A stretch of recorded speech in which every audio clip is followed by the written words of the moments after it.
exactly. I was going to say, do you want to explain why? Yeah, hooking up the services. Yeah, well, that's important. Stormwater and sewage particularly, we want to get a connection, and it can only flow downhill. It flows under gravity. So if it just slopes slightly to the road or slopes down, we can get our connection. That's good. Don't have to go through a Neighbours, don't have to go down the road to connect. And it's not hard to go through a Neighbours. It's just extra and asking and there's just stuff involved. Oh, Neighbours. I know. Oh, look. What is that? What's that terminology for neighbours who don't want you there? NIMBYs. NIMBYs. Not in my backyard.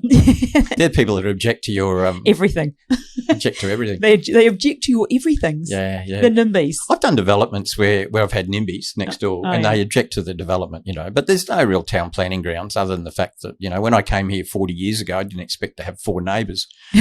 Well, you've been lucky you lasted 4 years with only one neighbour. Now you're going to have 4 when I do these 4 townhouses. Yeah, congratulations. You got 4 lovely neighbours moving in. Yeah, but it's funny because in a couple of cases I've seen, a few years later they go to sell their property. The NIMBY's looking for you. The NIMBYs go to sell their property. What do they sell it as? Potential development site. Why? Because it's worth more than their crappy old house. Yeah. They're only too happy for it to be a development site. Yeah. When they go to sell. The old short-term memory. Yeah, that works. But neighbours, I've had pretty good luck with neighbours over the years. You've got some good strategies though about approaching them. You talk about how to approach neighbours to get them on side and stuff. Well, you don't want to come on like the wealthy developer. No. It's good if you borrow a mate's car and rock up in a not too expensive car.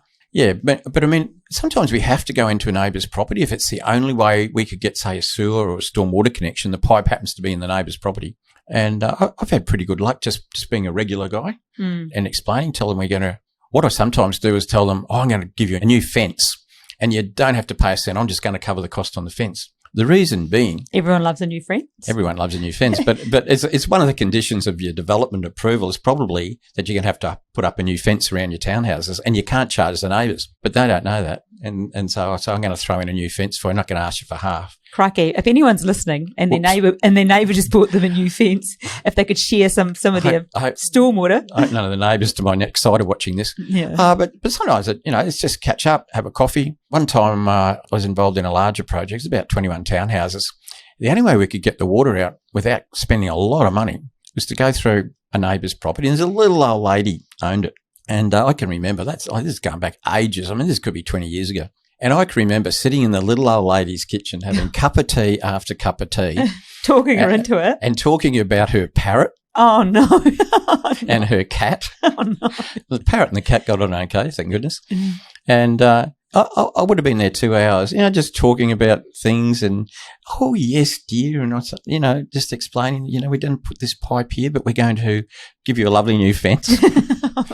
And, we're going to make the ground really good, just the same, make it just like it was, before, and we'll do it quickly. What was her first name? Do you remember? Oh, I don't know. It was an old-fashioned name. Like Ethel or something. Oh, Ethel or Mabel. Emily maybe. Yeah. It's not old-fashioned. It's trendy these days. Well, it's trendy. No, they do that. They're like hula hoops. They keep coming back, old names. But I remember doing it. And look, it was fair.